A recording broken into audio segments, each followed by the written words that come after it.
I'd like to welcome everybody to our Rules Committee. Meredith's running late, so I'm going to start it for her. I'll call this to order. I'd like to ask Councilman Keener if you'd like to deliver the invitation.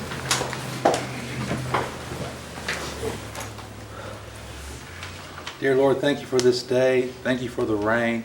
Thank you for all those that are here today representing all the districts, Lord. I just pray today that we would act justly, love mercy, and walk humbly with you, God. In Jesus' name, amen. Amen. Thank you, Mr. Keener. Shelley, would you like to call the roll, please? Meredith Fraley. Jewel England. Here. Jack Baker. Here. Julia Coates. Here. Jody Fishenhop. Here. Janelle Fulbright. Here. Don Garvin. Chuck Hoskin Jr. Here. China Glory Jordan. Present. Lee Keener. On me. Dick Lay. Here. Curtis Snell. David Thornton. Present. David Walkingstick. Here. Kara Cowan Watts. We do have a quorum. Thank you, Madam Secretary. At this time, next item is approval of minutes. I make a motion to be approved. Second. A motion second. And do you want to do both? Sessions, Okay. yes. Both.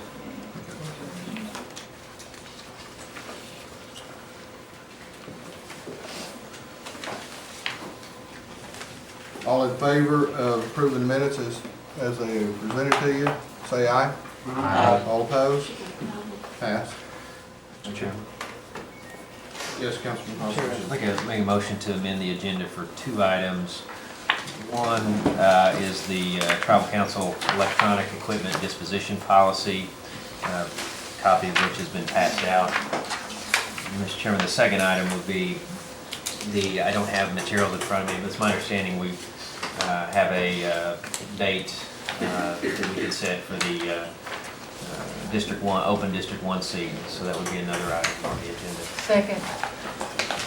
So we've got a motion and a second. All in favor of the end of the agenda, say aye. Aye. All opposed? Passed.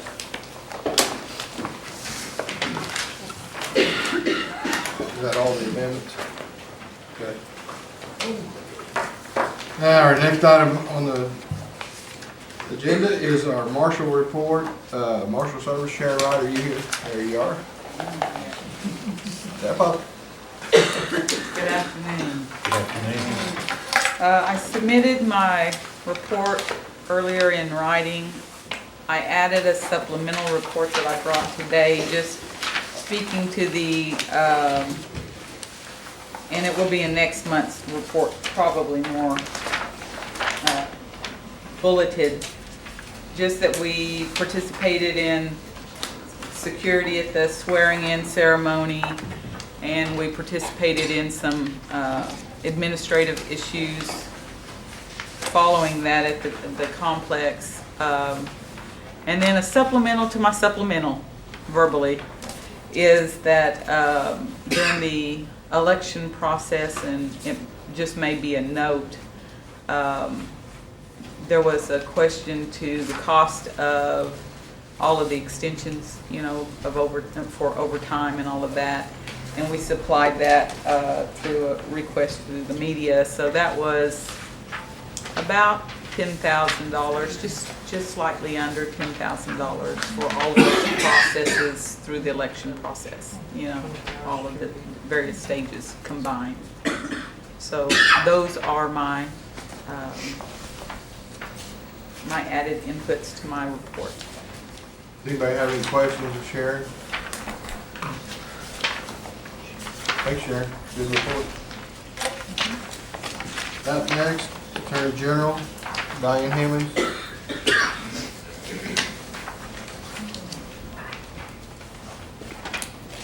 Good afternoon. Good afternoon. I really wasn't going to wear my rain boots. I brought dress shoes. But when I started out in the beginning, it was still raining, so I decided just to wear them. You have my report. Of course, many of you know how active we've been in the last month with issues regarding the Freedman cases and the election. I believe that you've received copies of all of the pleadings in those cases, including the dismissal in the District of Columbia. The Nash case is in the Northern District of Oklahoma.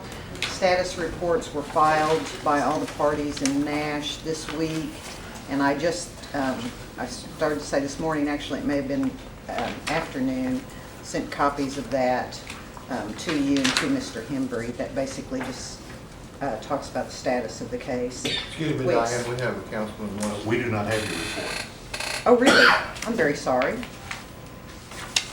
I do.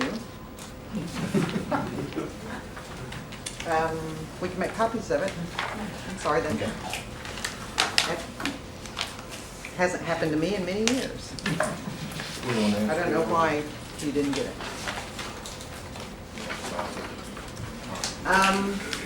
So we expect that there will be probably an appeal filed in the District of Columbia in the dismissal of the van case. Haven't seen anything to that effect, but that's certainly what we believe to be true. Other than that, I'll take any questions that you may Okay, we have. have another one from Tina. Yes, Diane, I made a GRA request a couple of months ago for, it might not even been a couple of months ago, I think it was maybe two meetings ago, for a report known as the Erica Hart report. Just for simple reasons, we'll just call it Erica Hart report.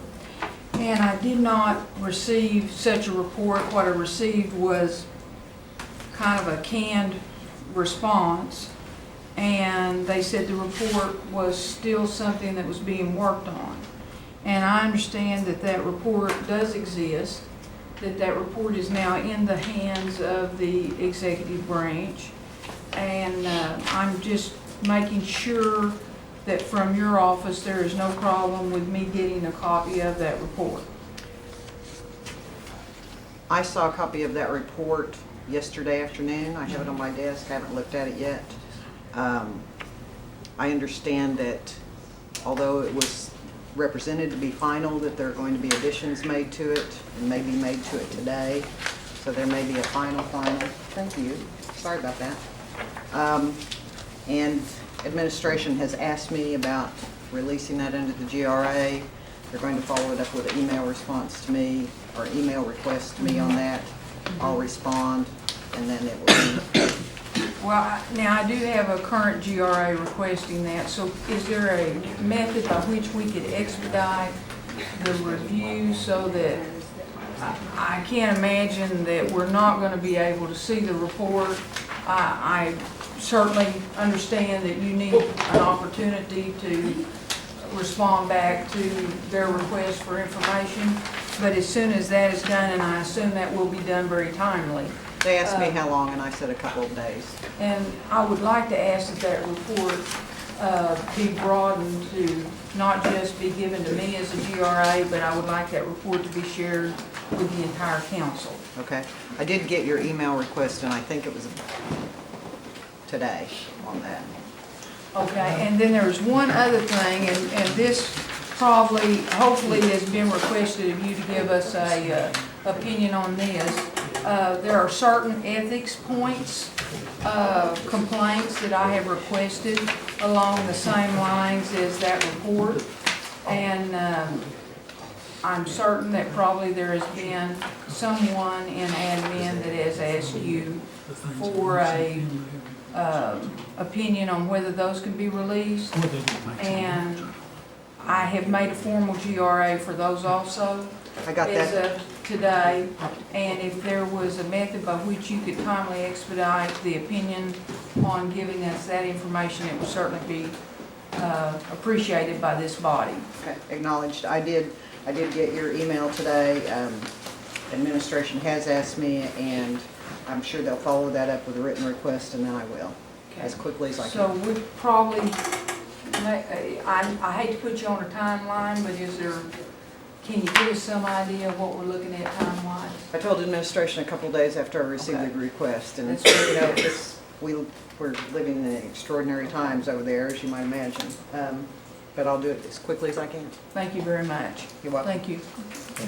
Is there any other questions? Thank you, Diane. Thank you. Next up is the election commission, Susan Plum.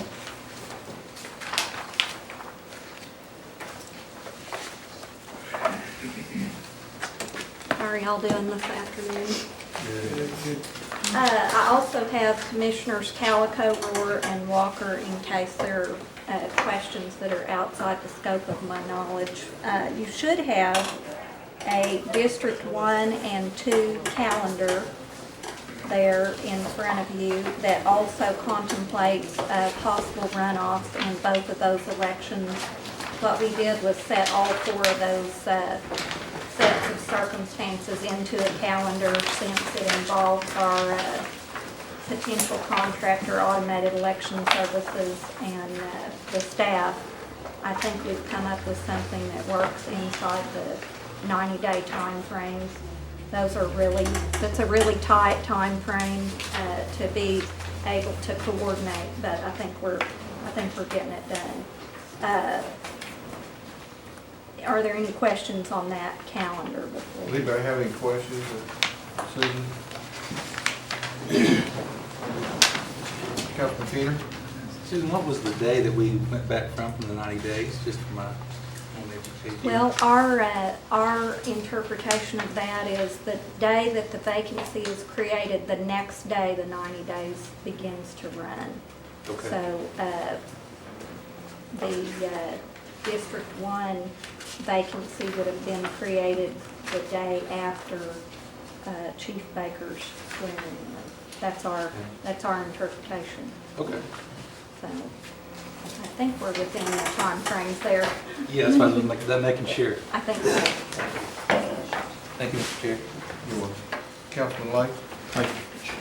Susan, before a lot of this is really, I know you all are putting this together really quickly, and the candidates, I've had one response from a couple of candidates in the present election. See which district it is now. That 5, 2, and they were apparently kind of caught by surprise when the absentee ballots were mailed out, they say. In their packet, did they get that information, maybe just pass it over? I don't know what was in the packets, but I'm assuming that they got that information, but I don't know. In the regular elections, it was kind of well known, kind of everybody knew it, and I wondered if maybe that it was so quickly done that they didn't look at it that hard, or maybe we just didn't give them that information. One of my other commissioners might be able to answer that. I'm seeing a nod, which means it was included. Yeah, the information was included. And so they need to really watch that, Yeah. because that's an important mail out there at time period. Okay, thank you. It's just this compressed time frame, it's Yes, just, everybody has to be extra vigilant. Yes, So, ma'am. Thank you. Any other questions? Jody? So this is the timeline. Tanya had to step out and take a call. She wanted to make sure this timeline. Yes, we approved that in our meeting this morning. AES has looked at that. It meets with their parameters that they'll be able to, this is a really busy time for them also, and it meets with their parameters. And all our, Ms. Calico can speak to the precinct locations, but I think everything's been coordinated. So. Okay, can she talk to that? Is there going to be changes in it? Because that's what Tanya's wanting to The know. change that we made is actually reflected on your calendar. So, For the precinct locations? no, I'm sorry, for the, we had a runoff that changed in there. That's the only difference. The District 1 precinct locations, everything is the same with the exception of Grove, which has gone back to the community building where it normally is. Precinct 2. Precinct, sorry. District 1, District 2, I'm sorry, yeah. Okay, District 2, yeah, the District 2, Grove. the Grove location has gone back to where it normally is because that building wasn't available during the special election. Okay. Tanya just wanted to make sure that the timeline was okay and it was attached to anything we passed with it. Because there was some questions about District 2 last time. Okay. So, have you got all Yeah, that's the main thing she wanted to know. you're okay with everything? Yeah. Yeah. Okay. Some of the other action that we took, and if you have more questions, of course, you can feel free to interrupt me, and also you can email us with any questions that you have on that time frame. Although we don't have a lot of time, if we were to hit a major snag and need to alter that, we'd need to hear from you in the next day or two. So, we are going to request that the Carter Commission, their intention, I think, is to, well, they're working with us with regard to their written report. And they mentioned to us December for the issuance of that report. However, after we've had some discussion amongst ourselves, and I had a request from Councilperson Cowan for us to also issue some sort of written report regarding this election cycle. And we would be more than happy to compile that and put any recommendations that we had for legislation into there. But we would like to wait until the cycle is complete before we do that. So we're going to be making that same request of the Carter Commission. In fact, if they want to send more delegates to finish the complete cycle, they may not be able to send a full contingent, but they may be interested in helping us complete the full election cycle. So that's the request that we're going to be making of them, and we haven't done that yet. That's all I have. Susan got another question. Yes. Ms. Watts? Thank you. I haven't had a chance to do a full analysis on the Carter Commission, but I thought they were invited in just to look at the election process. And since then, some of them have politically commented on other issues, and I find that problematic. Well, I read one opinion piece, and I can't tell you where it appeared. It was not a member of the delegation, and in fact, the opinion piece that I read, he's on the, not the healthcare side, but, you know, there's two sides to the Carter Commission. One is related to the provision of services, healthcare and the like, and one is related to the democratic process. Mm-hmm. It's my understanding that he was on the healthcare side of that. And he did write an opinion piece that was, had a bias in it. So I would hope they try to address that with us. I would be happy to ask I'd be happy to ask the election side. Thank you. Thank you, Mr. Chairman. Any other questions for Susan? Thank you, Susan. Thank you. And y'all are doing a great job. We'll keep up the work. Just get them all out of the way sooner or later. We're still here. We're still standing.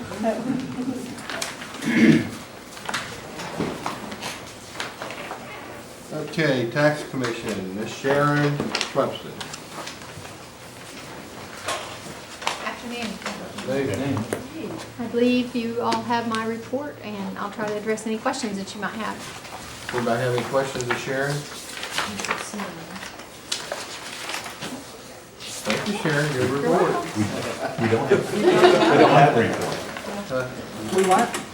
We don't have a report. Sharon, we do not have your report.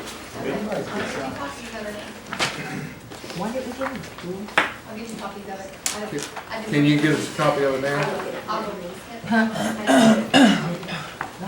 I didn't get it from admin. Put the packets.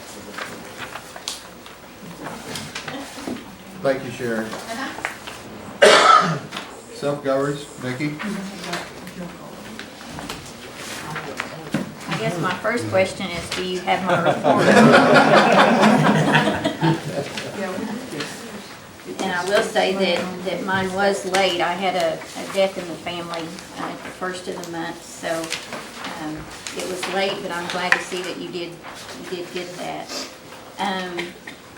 To give you an update on some different things within self-governance, we had Angela Thompson, who some of you may have met and worked with as our self-governance analyst. She resigned and took another position with her tribe at Pawnee Nation. Another highlight is that with the continuing resolutions that have been passed through to get us through November the 8th, the agencies are working on processing those CR payments. So far, we've got DOI, IHS, and roads I just received yesterday. So they're working on getting those initial payments out. However, with Department of Interior, the OMB has instructed them to use a different methodology for calculating the CR payment from a average daily rate to what they call a seasonal obligation rate. The difference between the two is the difference between us. Normally, we would have gotten about 13%. It's about 8% right now. We were notified of that at the advisory committee in DC a couple of weeks ago, and so the tribes are trying to work with the agency and with OMB to resolve that. And I think their reasoning for using the different rate is to be more conservative until the budget is passed. However, all the tribes are taking issue with some of that because my understanding of the seasonal obligation rate is that if DOI is slower in paying, which historically they've been slower in paying, then that lowers the amount that we get paid, in a nutshell. But anyway, long story short, they are processing the continuing resolution payments. Also, in the month of September, the first part of October, we were submitting Recovery Act reports, and I will have a summary of all of those funds that the nation administers for Recovery Act funds and get that to you. But all of the Section 1512 reports have been completed and submitted. We did have a on-site review of one of our Recovery Act projects, and that's with the Energy Efficiency and Conservation Block Grant that's administered by Tom Elkins. Several of our groups are involved with that grant, but the review was very favorable, and they had a lot of good things to say about that program. One other item that we have been working on is with the Department of Interior, the Tribal Data Management Pilot Project. We had gone to training in Ada last week, I believe it was. It kind of runs together after a while, but the agency is working on a database that all the tribes will be submitting their GIPRA, all the data management calls that they send out. It'll be electronic, and trying to get all of those reports combined into one system. And we volunteered to be part of that pilot project and to do some testing on that. So we'll be working on that in the next few months. Finally, I need to make you aware, I think we've talked briefly in the past and in reports about the Public Law 102-477, which includes funds that we receive from the Department of Labor for the workforce investment account with our training programs. It also has child care funds included in that. Health and Human Services has had some issues that primarily started with the TANF program, but basically they wanted more, the agency was striving for more accountability, but in trying to do that, some of what they did administratively pretty much dismantled that program to where the whole point of it is to combine those programs so that they can work together. It creates efficiencies within the program. They made some requirements that tribes would have to separate those, both in record keeping and otherwise, so that even the audit reports would have to be done separately under separate CFDA numbers. There's a work group that's been working on this particular issue and trying to resolve that, both administratively and legislatively. And I will keep you informed on that issue in particular. But there's a meeting at NCAI. If any of you are going to NCAI, you're more than welcome to join that meeting. But it can impact 477 program pretty significantly. So if you're there and you can attend that meeting, you're more than welcome. Well, Tanya? Vicki, would you be so kind as to just send us an email of what part of the NCAI schedule? And actually, it is not part of the agenda. It's a side meeting that Jody Gillette and the 477 work group and some others had put together as a side meeting. But I do have the date and time and location that they have worked with. Send that to us by email. I think, who all is going? I believe Lee, aren't you going? And Jody's going, I'm going, Carrie, you're going. Is there anybody else that's? I understand Dick and Curtis are going. Yeah, Curtis is going. So, is there anybody else? If you would give that to all of us, I'd appreciate it. At all times. Yes, thank you. Jody? Vicki, could you kind of, and since it's under Soto, could you kind of review the contract health process? I've been getting so many complaints on that about how we handle it, the payments, how we do follow-up visits, the whole 9 yards. Well, keep in mind that I'm one person, but Well, I know you're busy, but the next one. But we could, I would defer to management and administration I'll make on the putting request. together a. From Chief Baker or Chief Baker. Okay, thank you. Any other questions? Thank you, Vicki. Gaming Commission. Jamie, you got me one more month to look at. I am glad to have you for as long or as little as there is time we have together. I will cherish every moment. Oh my God. How was that? Wow. No? Okay.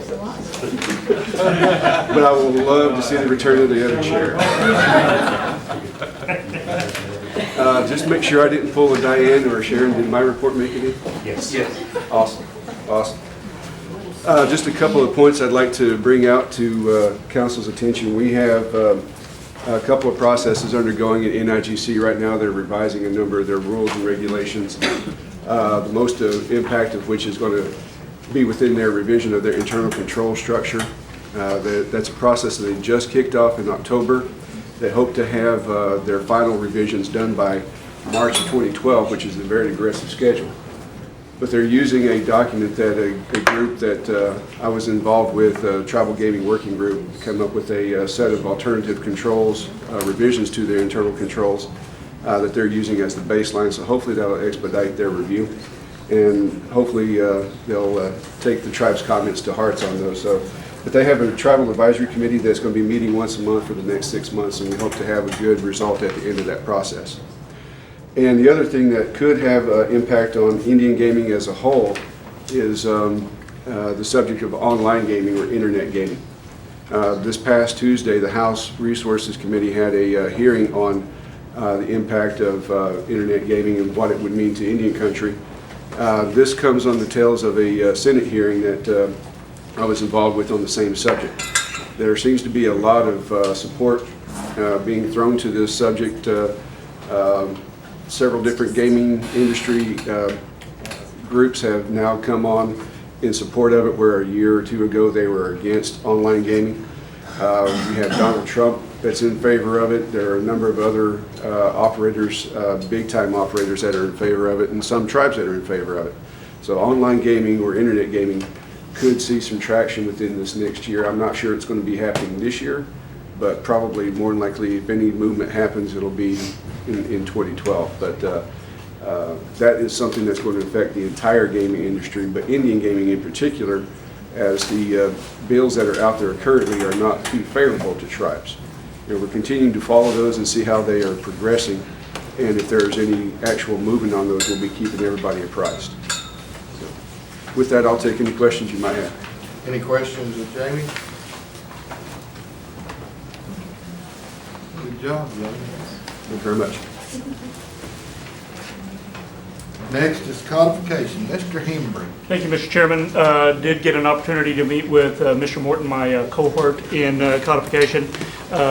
We have, he had caused to happen another 2 titles being doubly blind checked, so we're that much closer to it. I have contacted Westlaw and have told them that we are ready for a hard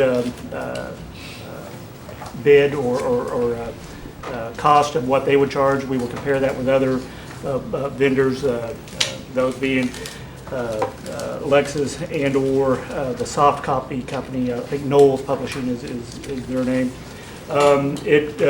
With everything else settling down, I believe we'll be able to get this process done in short order. That would be historic. Any questions? Any questions of anybody? Mr. Keener. Yes, sir. But you think there'd be any need for a target date of completion, so this wouldn't keep dragging on? Well, yeah, I think there is. I mean, and it has been a process that I think I will be able to dedicate more time to it over the holiday season, because other things go down. People get in good moods over the holidays and they're less likely to fight. So I'll use that time judiciously. I believe in that we should have it to, and I'll just make another commitment that we'll have it to Westlaw or whoever the council chooses to do it, say by February 15th, we'll say mid-February. Yes, Mr. Keener once again. Is there any need for this body to take any action right now to help you along with that? Well, yeah, I'll take any help I can get. I mean, and that's one thing that we talked to. That's one thing I talked to Mr. Morton about is additional eyes and hands and ears to help with the process. The Attorney General's office is going to dedicate more people to it. One thing that we will do is that we will have a meeting of the codification group, and when that date is set, I will extend an invitation to any and all counselors that would wish to attend and help us through the process. Absolutely. Okay. And if you would, please set that up as soon as you can, as far as the date, Yes. so we can mark Sure. our calendars. I will get with Mr. Morton tomorrow. Thank you, Todd. Thank you, Mr. Chair. Any other questions? Todd, you're up. Thanks. Youth leadership, Todd. See on the guy.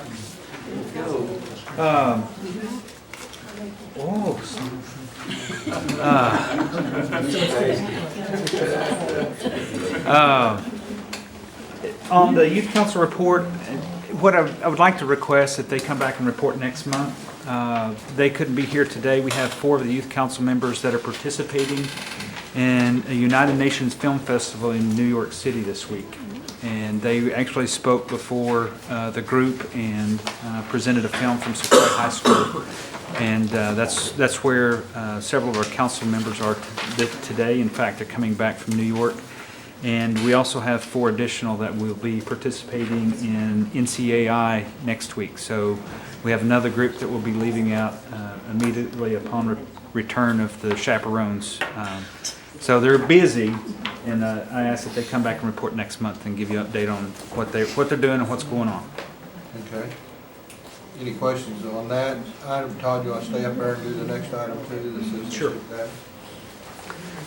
On the Registrar Citizen data update, our contract will be finalized and signed hopefully by close of business today or tomorrow with SDR. That is a company that we've been discussing that will conduct the geocoding and collection for Nowata County, and they hope to get started within the next 2 weeks and hope to be finished by the end of the calendar year.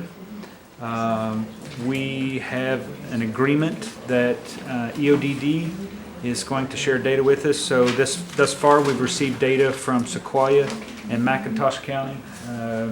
Within the next 30 to 45 days, we'll receive the data from Adair County. And so things are progressing along quite well. And the last little bit of information that we have to get from EODD is the old address to new address translation. And we hope to have that done in the next 30 to 45 days as well. Councilman Hoskins. Thank you, Mr. Chairman.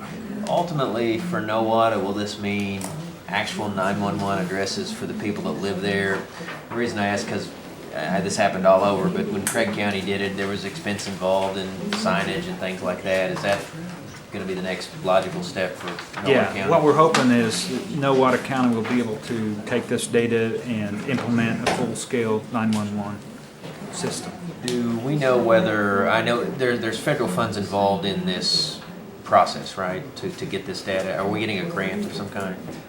We did apply for IHS. We have never received word on that, but at this point, we are going to be using general fund dollars to pay for that.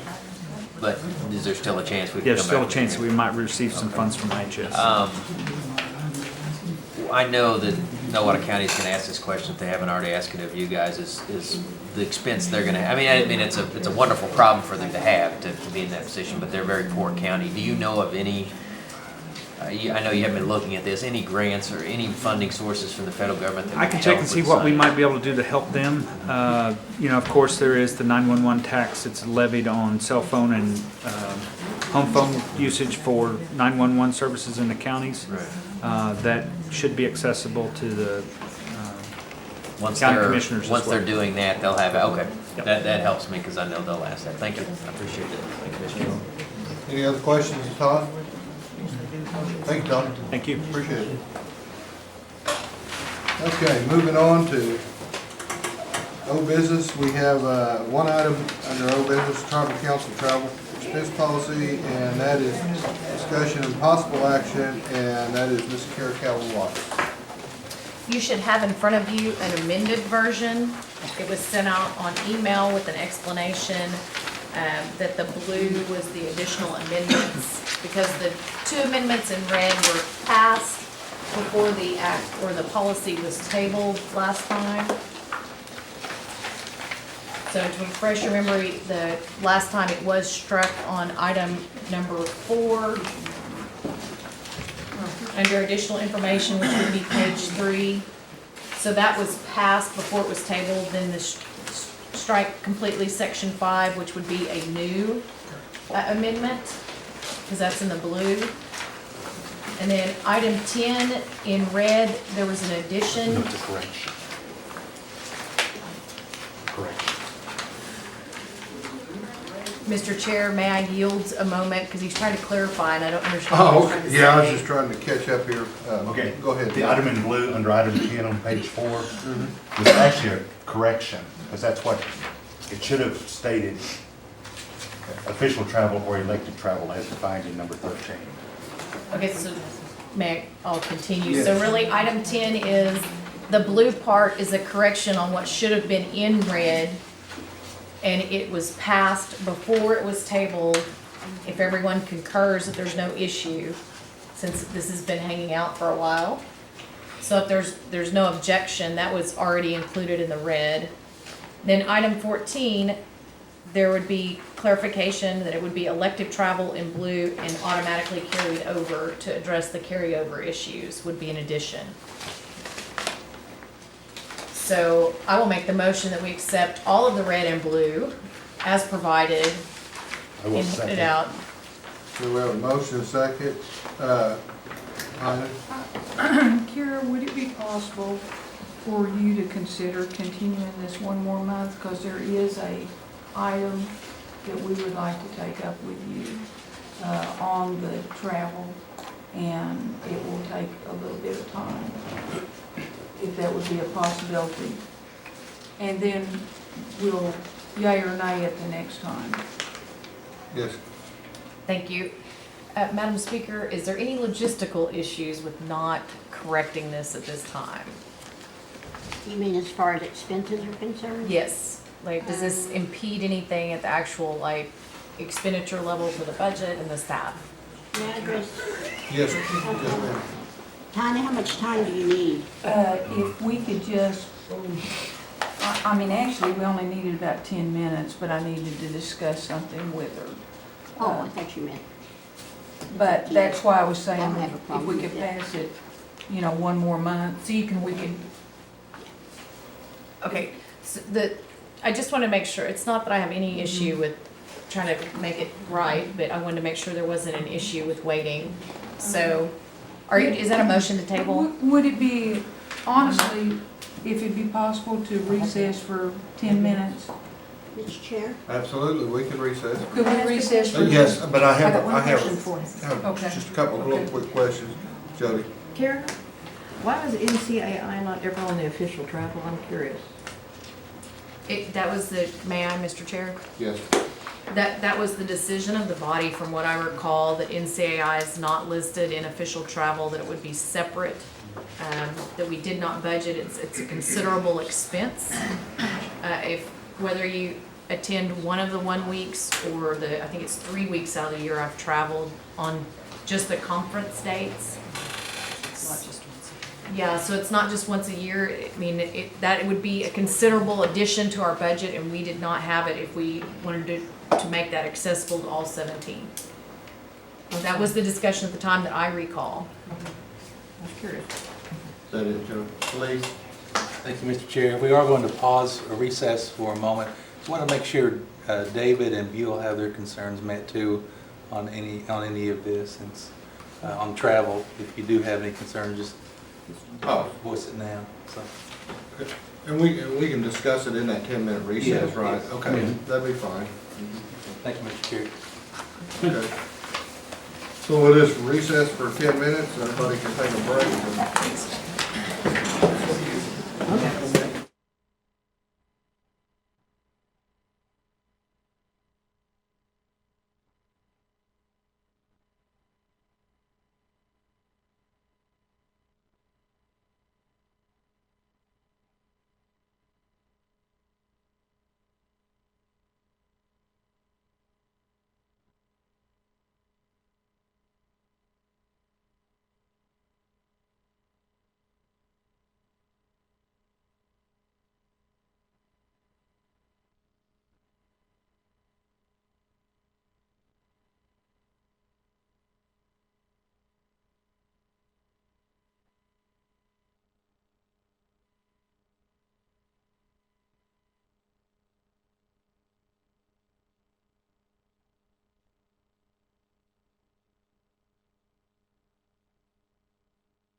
And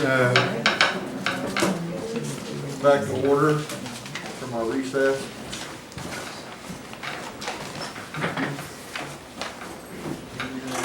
Okay. Apparently, we've raised more questions than we got answers for. So I think I'm back to asking for a continuance of 1 month in order to seek help from Todd's office on some of those questions. Point of information, did you want to propose your amendment now so it can be considered for the month? I just, Todd's got a lot of work to do, apparently. There's several issues now. So Todd. That was a good recess then. Yeah, created more problems. So Okay. my motion is to continue it for 1 month, assuming that with Meredith, it doesn't cause us a problem. Second. Okay. So we'll continue it, everybody in favor of that, say aye. Aye. All opposed? Aye. One opposed? The lady on the end.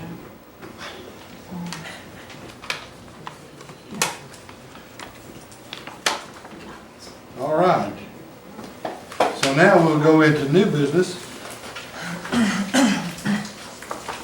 And the item number 1, Kara, I believe this was yours also. Move for approval? Second. We have a motion and a second. We have any discussion on item 1 under new business? Chuck? Question. Is the Attorney General here? Yeah, I was going to say, she stepped out just a few I was minutes just ago. curious as what the Attorney General's view of this was. Are we on, I apologize if New business one. I, is this one? Item number 1 under Yeah. new business. Yeah, that's what I was curious about. But she's not available.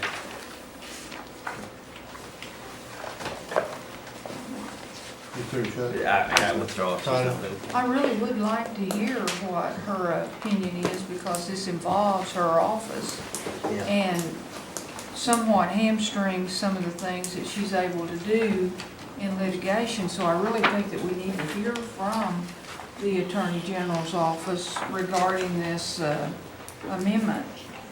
Is there a possibility we could get her back, or is You gonna try to this? get her back, I'm Tom? going to try and call her real quick.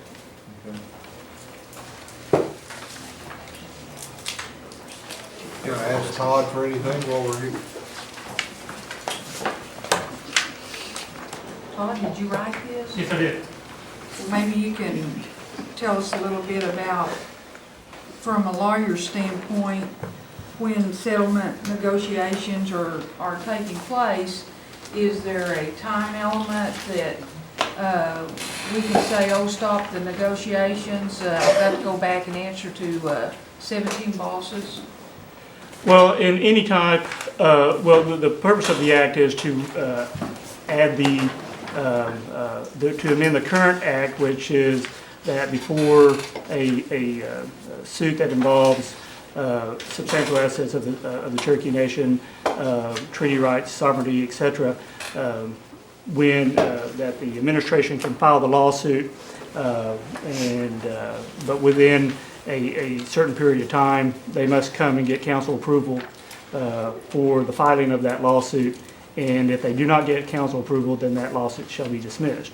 The purpose of this amendment is to put that same requirement on the tail end of the litigation. Now, obviously, council approval as to a judgment or order, of the court, the judgment of the court is what it is. This applies it to a settlement. So therefore, getting the best document or definition that I can come up with, settlement means a final disposition or resolution of a case or suit which is arrived by agreement and or consent of the parties. The way that would trigger is that if settlement negotiations are ongoing, that any settlement would be a proposed settlement until it is ratified by the tribal council.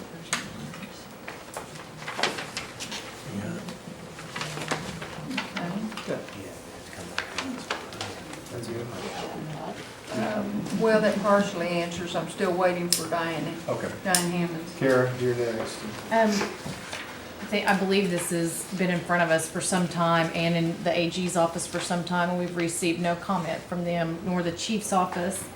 If you follow along with an earlier act, Legislative Act 1207, dealing with the duties of the Attorney General, per the Constitution, page 3, Section 16, they are already required to settle any case, but we need to clarify within the confines of this act that they must settle. So like the prior action prior to the election, that was illegal per this act because it says to settle any case or controversy on behalf of the nation except that a settlement involving injunctive relief which substantially impacts the operation or programs of a nation, agency, or would impose obligations requiring the expenditure of funds in excess of unallocated, unencumbered monies in the agency's appropriations or beyond the current fiscal year shall be reviewed prior to its finalization by the principal chief and the tribal council. The purpose of the review is to determine the budgetary, programmatic, and operational impact of the proposed settlement. And see, almost any case that we've got out today would impact the Cherokee Nation significantly and should require a balance between the branches of government, as it already states in the act, but we need to clarify it in the context of this act, because apparently folks don't read our laws that are on the book. And we need to make sure on behalf of the Cherokee people that people are following through and representing the best interests from the beginning of a case to the end, which would include a settlement. Thank you, Mr. Chairman. And thank you, Mr. Chuck. Thank you, Mr. Chairman. I wonder if the councilwoman would accept a friendly amendment to section 5B and just continue on with that sentence. And I just kind of scribbled it out here, except where ratification pursuant to section 5A authorizes the principal chief to settle the matter without limitation. So there might be circumstances in which we ratify litigation and for whatever reason we just want to give the chief the latitude to settle it without coming back to the council. I think we put that language in there. You know, we might see a case in which we just want the principal chief to have that latitude, or we may not want him to have that latitude, and so it would be up to us in terms of what we set forth in the ratification. So I wonder if the councilwoman would accept that, Mr. Chairman, as a friend. No, I would not. Thank you, Mr. Councilman. Thank you, Mr. Chairman. I would put that in the form of a motion.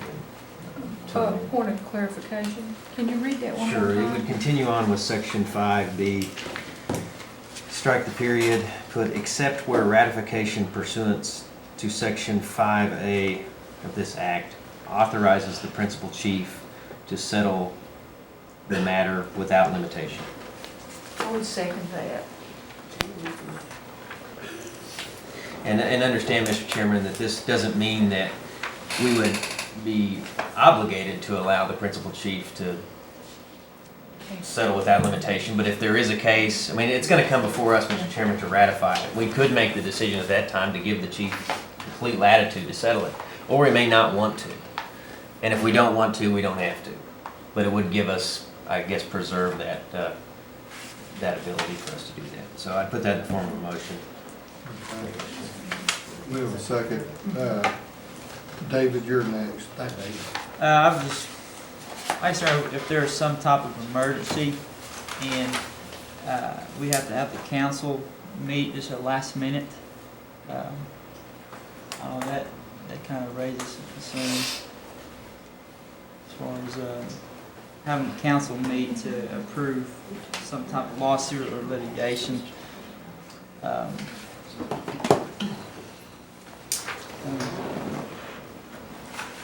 That's all. Okay. Carrie, you're next. Thank you. Mr. Chairman, if it is okay with you, I would request Councilman Hoskin step us through a scenario on how we would actually approve and at what point or pre-approve settlement for a chief.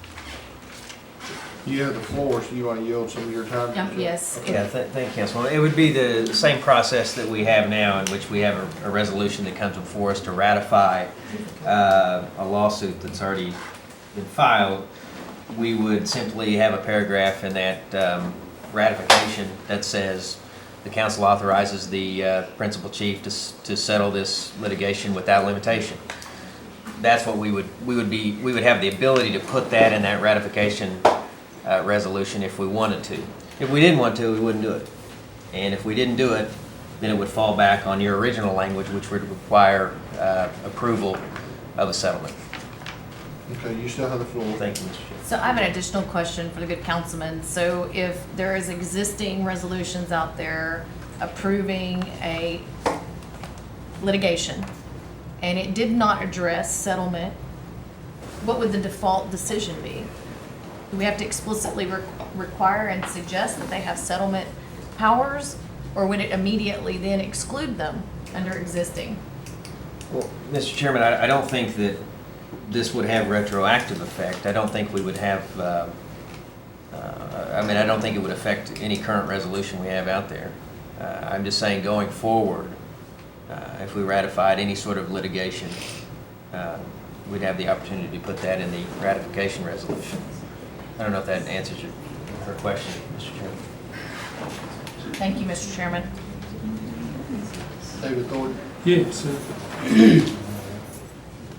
The one thing that kind of bothers me on this is it looks like that we may be giving up the council's right to distinguish whether we need to step in and talk about this, or we need to govern the chief, or we need to govern the council, because I think it may have to do a little bit with the Constitution, where the council, has to receive the responsibilities of the revenue, the property, and the assets, and those type of things. And I think we would be giving away our responsibility there, and that's the way I've got to look at it. And it's just like on another situation, we gave away our responsibilities, and I think we need to get them back. But right now, I think that sounds like to me that when you have treaty rights and citizenship and territory and jurisdiction, and then you go talking about our properties and anything else that we have, that's what we're here for. That's one of the things the Constitution says, that you're there to govern over there. So I think that's primarily my problem. So thank you. Well, I think there's two things, Mr. Chairman. One is, in my suggested language, actually strike the word matter and write in litigation. I think that would be clear. But to respond to Councilman Thornton, before this act was put into place, Councilman Cherokee Watts' act was put into place, there was no requirement that we ratified any settlement. So as it stood, as I understand it, Todd, you can correct me if I'm wrong, litigation that's initiated under the existing act could be settled without council approval under the existing law, not under this proposed law, under the existing law. Is that correct? Under the existing law, but then you would also look under the Attorney General's Act, which there is a clause that was quoted by Ms. Callan Watts as to under what circumstances would a settlement need to come back to the council. Now, that clause obviously can be open to interpretation, but that is a clause out there that must be.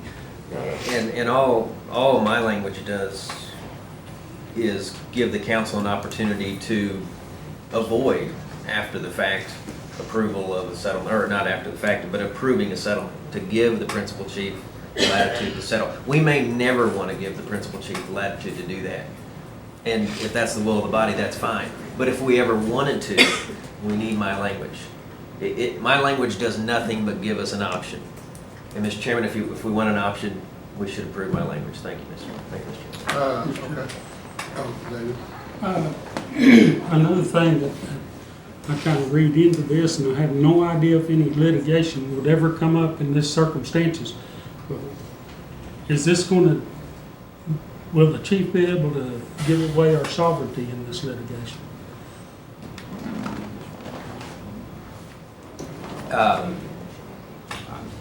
This language I'm proposing doesn't say anything, doesn't alter anything in terms of whether a chief can waive our sovereign immunity. All it says is, Councilman Cherokee Watts' proposal says that we have to approve any settlement. This says that on the front end, when we ratify the initiation of the lawsuit, we can say, Principal Chief, go settle it if you need to. You don't have to come back to us. And Councilman, we may never do that. But if there's ever a time we want to do that, we need language that will allow us to do that. And so, Mr. Chairman, that would be the only purpose my language would serve. Okay, Ms. Watts? Thank you. It finally clicked that this is actually redundant then, so really unnecessary. It goes back to, does the legislative branch want to empower ourselves to balance the government, provide the checks and balances with the executive branch? Because we don't need the amendment being proposed by the good councilman, because it is the same as what is already on the table. We could expressly give that away for the settlement up front. This is unnecessary, and therefore I question like how it might be implemented. I think it would be much clearer that we reserve that right, whether it's on the front end or later, to approve any settlement that they might reach in any kind of litigation that would definitely impact our tribal sovereignty. Thank you, Mr. Chairman. Diane, you want to step up, and Tyler has a question for you. Diane, have you, I'm assuming you've reviewed this litigation. I have. How does this affect, going forward, your ability to represent the nation in different cases and bring them to a natural conclusion?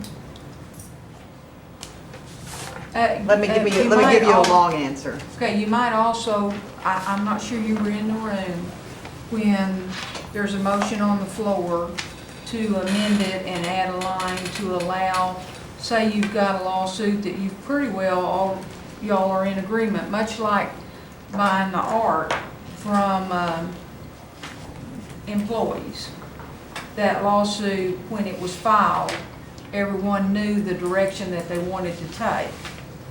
Now, if you had filed that lawsuit under this case and say this applied to it, then you would have had to come back to us. There would have been negotiations back and forth. It would have been a number of months in order to get everybody to agree to it.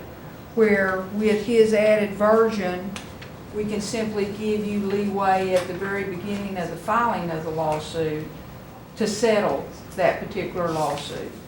Now, that's just one example that came to mind when we were talking about this, because I remember that happening. We were able to buy art from everybody but our employees, and we were punishing our employees, and you all went to court all in one day, filed the case, and settled the case, making it possible to buy art from everybody in the world if you deemed it art worthy enough for the nation or its entities to buy.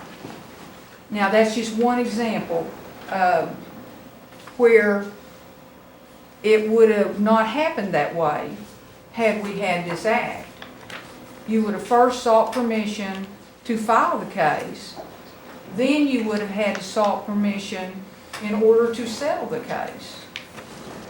So my question, and now you can give me your long version answer, I'm back to the original question, how will this work within the confines of real true litigation that sometimes the lawyers in the room know is already headed to a certain result? My long answer, I think your example was a good one, except that the nation wasn't a party and I didn't have any part Well, of that but lawsuit. that was just an example of a lawsuit that came to mind when I read this. It is, the amendment seeks to modify LA 0701, which, if I recall correctly, was prior to the implementation of the 99 Constitution and the Attorney General Act. I feel uncomfortable opining quickly on this because I have always had some doubts as to this statute's validity regarding the Constitution and the Attorney General Act. Obviously, everything that involves real estate or substantial assets or waivers of sovereign immunity we bring to you. What I would like to do is have the opportunity, and I hadn't been asked prior to just now what I thought about this. What I would like to do is have the ability to prepare a memo or some analysis for the council. Based on that, then, I would make a motion that we table both this motion and the original motion. I'd ask to table both of them. Second. Got a motion and a second to table. Item number 1. Any questions? I guess there's none. All in favor? There's no debate on it. All in favor to table? Aye. All opposed? Aye.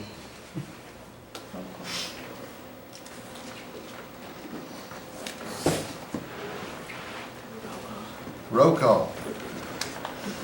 Yes is to table, no is to not table. Dick Lay, Yes. Curtis Snell, Yes. David Thornton, Yes. David Walking Stick, Yes. Kara Cowan Watts. No. Bill England. No. Jack Baker. No. Julia Coates. No. Jody Fishinghawk. Yes. Meredith Fraley. No. Janelle Fulbright. Yes. Don Garvin. Chuck Hoskin Jr. Yes. Tina Glory Jordan. Yes. Lee Keener. No.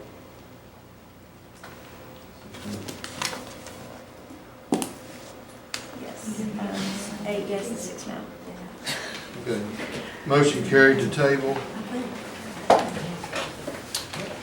Moving on to item number 2.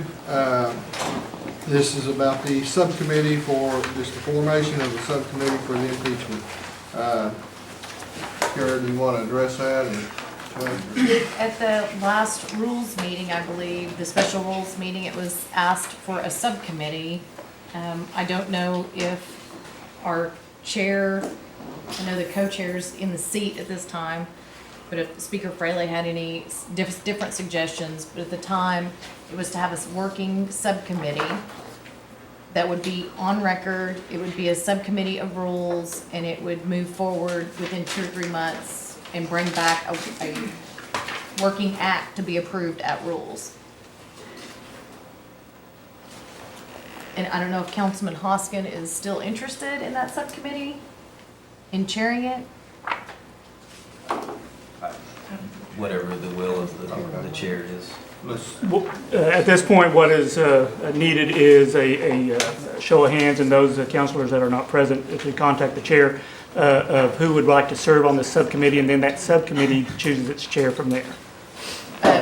But before we get to that point, I would think that Speaker Fraley had her hand up and needed Yes, she to did. provide input. Bill, I'm down here. You're on my blind side.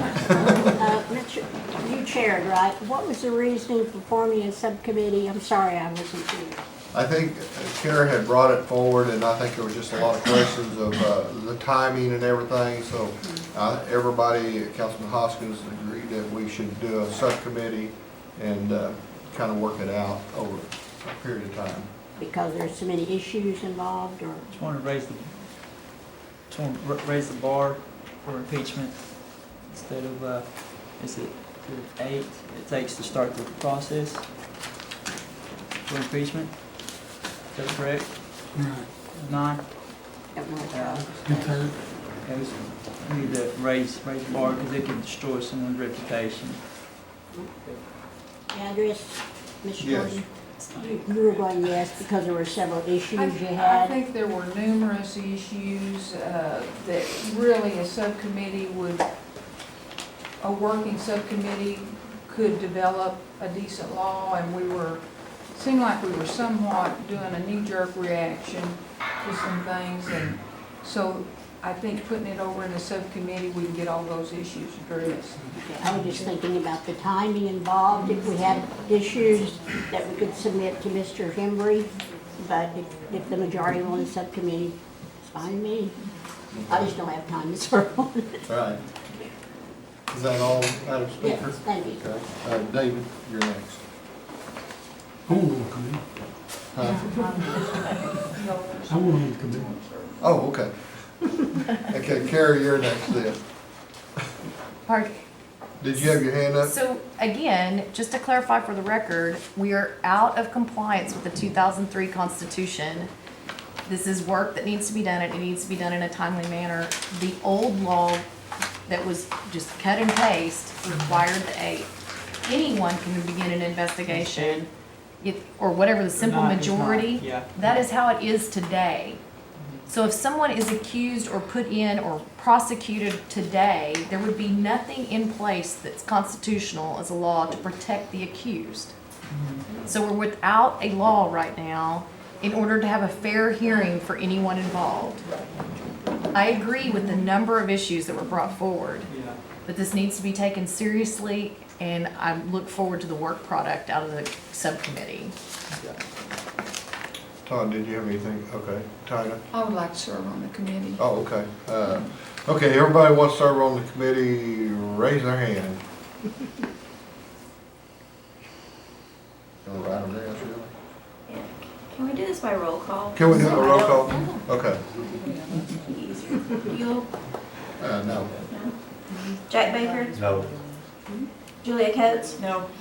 Jody Fishing Hawk? Yes. Meredith Fraley? No. Janelle Fulbright? No. Don Garvin? Chuck Hoskin Jr.? Yes. Tanya Porter Jordan? Yes. Lee Keener? Yes. Dick Lay? Yes. Curtis Snell? Yes. David Thornton? Yes. David Walking Stick? Yes. Kara Cowan Watts? No. I have 8 that want to serve on the committee, and who's the chair?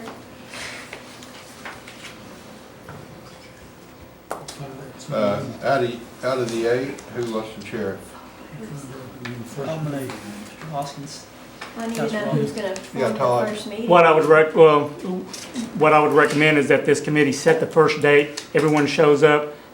There's a formation process for a committee. That can be someone that they can just, that they choose, but from here, at this point, pick a date, and who shows up at that day, they choose, they select a chair. Has everybody got their calendars out? How about after E&M on Tuesday? Or in between? Or in between? So it's like 14th or 15th of November. Mr. Chairman, so this will be a meeting that is public. Has to be. Oh, Thornton. Excuse me, point of order.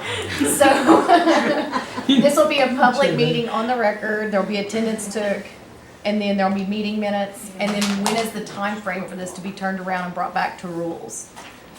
Well, that'll be up to the subcommittee. No, I think that the rules committee would set that at this time, so All right. that it keeps moving.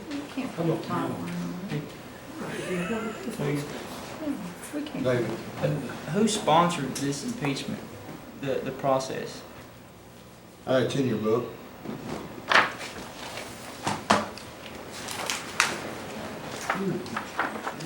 Where, it's in, Aylan Peter Watts. oh, Councilor Watts and Buell, Lee. And who else sitting on the committee? 8 people in the roll call. Okay. But anybody will be able to view, anybody can join anytime after that. If you walk in, you want to join, and Okay. everybody can join it, so, and you just watch it from your office and on video. Well, hate really don't consist of a majority. So, we might could have this anywhere we want to have this. Yeah, it's a subcommittee. Mr. Chairman, if I may, what is on the agenda today is formation of a subcommittee. There have been 8 council members who have wanted to serve on the subcommittee. That's all that is on the agenda at this time. Now, if there's any other subsequent motions, they need to be made. But at this point, the 8 have declared themselves to be members of the subcommittee. Those 8 collectively can get an agreed date. It does not have to happen right now. If they want to meet afterwards and set a date, that's up to them. Now, if any kind of time frames that for the subcommittee to report back the rules, that needs to be done by a separate motion and made forward to the council, or made forward to the committee. David? I was thinking of the people that sponsor this, do you think they should sit on the subcommittee? They're not bound to. Okay, well, Is that correct, Todd? No one's bound to be on any kind of subcommittee. Actually, the agenda item has been complete.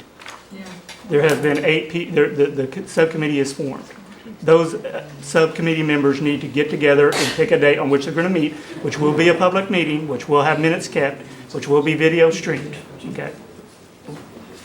well, I was asking that if we had questions concerning their amendments or their ideas to the impeachment, I'd like to hear those, their concerns, the people that sponsored this act. Well, you'll have them after the committee makes their recommendations and brings it back. They'll come back before this committee. Okay. Yeah, I want people that sponsor it to be on the committee. Jack? I make a motion that the subcommittee report back to the Rules Committee at the January meeting. Second. Comment? Todd? As part of a subcommittee, I would object to a time period being put on such an important issue. All other subcommittees that we've ever formed, we've been given ample opportunity to explore all the issues involved and then return back a good work product. I don't want to be stymied by saying, well, here's a drop dead date or you haven't done your job. And so I am, going to vote no for this motion. I'm certainly, I want to go on record that I'm in objection to being hurried to do anything. We don't ask any other subcommittee to do it that way. Jack? I asked that they report back to us at the January Rules. I didn't say that the product had to be finished. The motion was that they report back to us in January, so that we'll know Just give us an update. what's going on. Did you get a second?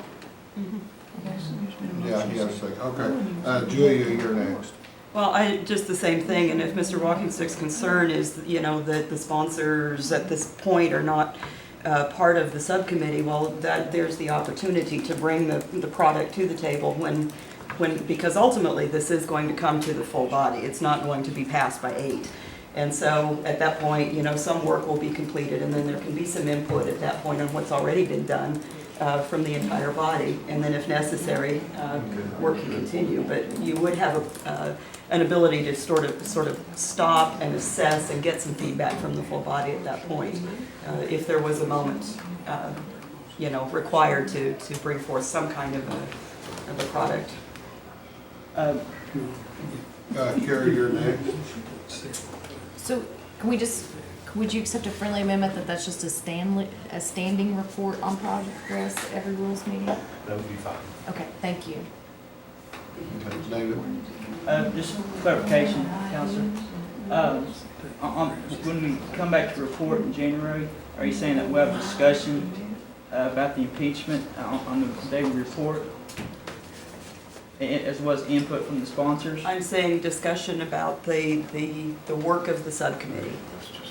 Okay, the work of it. Be just like any other report that just shows up and you got whoever the chair is can report on it and keep everybody up to speed on it. Okay, well, heck, I mean, it's in the past, subcommittees that I've sat on, that's when you do all your work and your discussion and you get your input from everything. But on the reports is what you report your finished product. I mean, that's how I've done in the past. I don't know. They work a little differently on this one. Yes. Yeah. So I just thought it'd be just right thing for sponsors to sit on the subcommittee. Right, the sponsors that are on this already have their act in front of you. You guys, some of them people didn't agree, so now's your opportunity to make the changes. That's all I have. I'm just curious. Did you have your hand? Call for question. Okay, the questions been called for. Point of clarification, we're voting on whether to report back in January? That was the motion? Yes. Okay. Jack's motion. And yes is we report in January, and no is we'll report when we're done. actually was to start reporting in January, and then they would report monthly at each rules committee after that, until it's finished. So a no vote would allow the committee to do a final report, and they wouldn't have to report interim on a monthly basis? Yes. Okay. But a yes vote means that at January, you'd be reporting just the progress of the subcommittee. Actually, a no vote just says they start reporting a yes vote says they start reporting in January. A no vote doesn't say When we report. when they report or anything else. All the motion is that they start reporting in January. Okay, Meredith? Mr. Chair, keep in mind also, we have the election law subcommittee to be formed and also payroll subcommittee, so it's going to take a lot of time. There's gonna be plenty of subcommittees to go around. Everybody clear on how we're voting? Let's just do a roll call vote and then Not clear. I need clarification. Yes is for, just start reporting in January. okay, all right. And there's no drop dead date on it, it's just continuous from then on. All minds clear? Kelly's gonna call roll. Janelle Fulbright, Yes. Don Garvin, Chuck Hoskin Jr., Yes. Tanya Glory Jordan, No. Lee Keener, Yes. Dick Lay, Nope. Curtis Snell, No. David Thornton, Yes. David Walking Stick, No. Kara Callan Watts, Yes. Buell England, Yes. Jack Baker, Yes. Julia Coates, Yes. Jody Fishing Hawk, No. Meredith Fraley. Yes.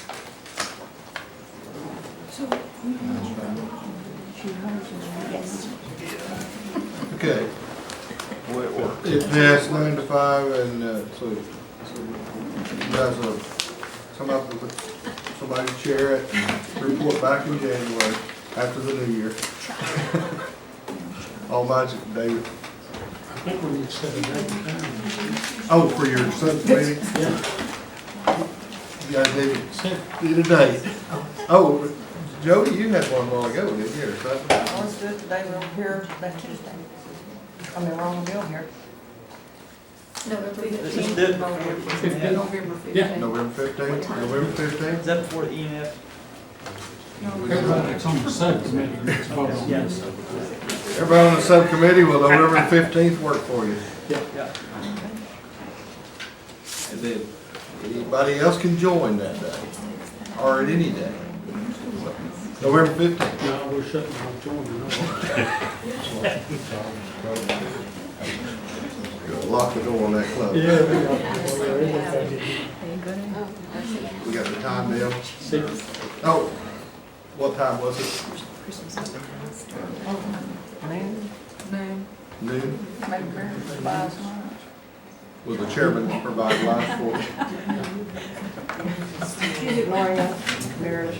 Speaking of fried lunch. Suggested you buy lunch and you went bed.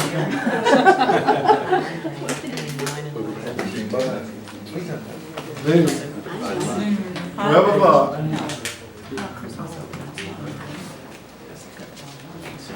Okay. Now we have the amended agenda, which we will call that item number 3 under new business. And Chuck, since you moved to make this motion, this is the electronic equipment policy. So would you Yes. like to address that, Sure, please? certainly. The issue is how the council disposes of its electronic equipment, particularly once it becomes obsolete. And Mr. Chairman, I'm struggling to find my copy, but I would ask that we consider modifying it slightly. It's my understanding that some of our staff also have these laptops. Their equipment will become obsolete. I just wonder if we could do some changes on the wording to give the staff the same option. I don't know if that's been Where's researched. Doug at? Doug and Todd, I think, has been working on this. What's the question, sir? Do you have Yes, I saw that right before the meeting here.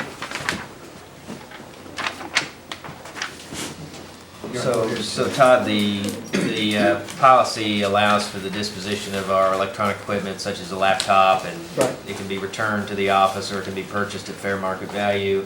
So my question is it feasible to also extend that to the staff? I know it's not something you guys probably discussed offline, but I know the staff does use this equipment and it becomes obsolete. Is there any issues with that? Well, and I'll be honest here, I am not an expert as to equipment, of governmental agencies. I don't, on the process of surplusing. If it is salvageable, yes, there's fine to be a salvage fee, whether that's an elected official or it's a staff member. But with that caveat, I will tell you, probably not. Not a problem, probably not a problem to allow it with the staff members. I might add something. When I drafted this, it was with you people in mind and the sensitivity of potential information on constituents and things like that. And it was also written in keeping in mind with in terms of office and trying to keep, upgrades, keep you guys with equipment that's halfway up to the time. I didn't put anything in there contemplating any staff utilizing this type of a buyout policy.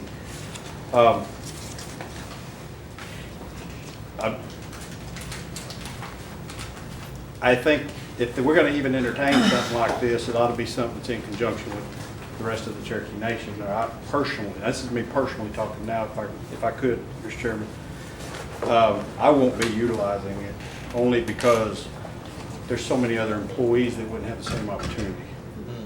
But again, this policy, I wrote it specifically with elected officials in mind and how terms of office stand up with equipment. If you're going to entertain some type of an employee participation, I would recommend it be done on a separate policy and company-wide. Okay, Carrie, you was next. So if this is something we're gonna entertain, it sounds like there's a lot more work that needs to go into it, and I've already said they can just hold our stuff and we can wait a month. So I would make a motion, we table for a month. Okay, if there's no second, that's the whole process. Well, she has a motion in a second. I mean, I certainly don't want She to don't table have a second. Well, Mr. Chair, I mean, I think we passed this policy, and I do think that we can adopt policies for our staff that's unique. We're a different institution in the government. But I also think that we can pass this and revisit for the staff later, because it probably does need to be researched a bit. So my motion would be to approve it as is. As is, okay. David? Oh, you have a motion. Do we have a second? Well, I don't want to stifle debate, Mr. Chairman. Oh, okay. Well, no, we can have, we got a second. Okay. Of course, I don't agree with the lawyer sitting here next to me, because I think our staff is our staff. I think we're a completely separate branch of government. I don't think we have anything to do with the administration or the justices over here. I think that we've got the right to pass this for our staff if we want to. And I don't see any reason why our staff shouldn't be passed this also. There's also obligations. If our staff gets rid of these, then they're just going to be completely destroyed and thrown away. If they want those computers, I think our staff should have the right to have it. And that's the way I feel. So I'm going to make a motion that we add our staff to this policy. And that's the way I feel. If I don't get a second, I don't get a second. I will second it. Okay, we have a motion, a second. Do you accept to add that as an amendment? Yes. Okay, what about the second on that? Yes. You accept it? All minds are clear? All in favor of adopting this policy, say aye. Aye. All opposed? It's passed. Next item is item number 4. And we're running late almost, so Item 4 is District 1 election. Who is handling that?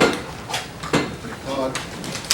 Before you, you will have the dates that have been passed by the Cherokee Nation Election Commission.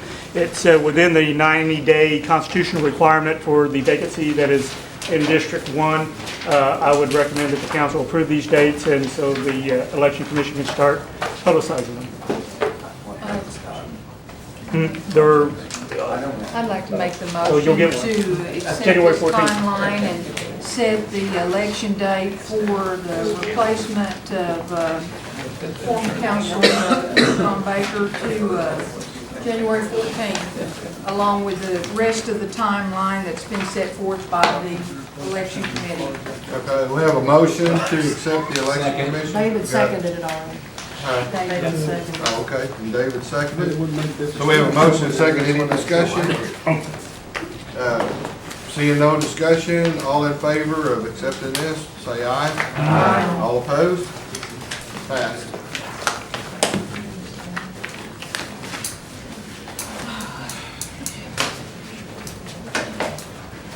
Make a motion, we adjourn. Second. Have a motion adjourned. Second. All in favor, say aye. Aye. ENF, Jack,